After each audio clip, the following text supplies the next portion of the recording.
Hello beautiful people, మీ అందరూ ఎలా ఉన్నారు? సమ్మర్ హాలిడేస్ కాబట్టి మీ కిడ్స్ అయితే రోజు ఏదో ఒక స్నాక్ ఐటమ్ చేయమని అడుగుతున్నారా? ఈ స్వీట్ అయితే కిడ్స్ దగ్గర నుంచి పెద్దవాళ్ళ వరకు అందరూ ఇష్టపడతారు. మైదా తీసుకొని అందులో కొంచెం గీ వాటర్ వేసుకొని చపాతీ కలుపుకున్నట్టు కలిపేసుకొని పక్కన పెట్టేసుకోవాలి.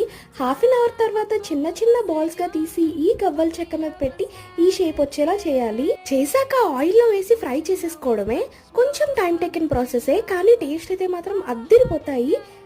ఎండలు మామూలుగా లేవు కాబట్టి రోజే ఏదో ఒకటి చేయాలంటే చాలా కష్టం. ఒక్కసారి చేసుకొని బాక్స్లో పెట్టేసుకుంటే సమ్మర్ హాలిడేస్ మొత్తం తినొచ్చు.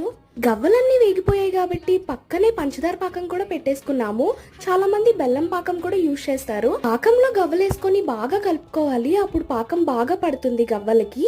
తర్వాత ఒక్క 5 మినిట్స్ స్టవ్ మీద నుంచి కిందకి దించేయడమే. స్వీట్స్ తినే వాళ్ళకైతే క్రిస్పీగా చాలా నచ్చుతాయి. మీరు కూడా ఇంట్లో ట్రై చేసి ఎలా వచ్చాయో కామెంట్ చేసేయండి. నచ్చితే వీడియోని లైక్ చేసి ఛానల్ని సబ్స్క్రైబ్ చేసేసుకోండి.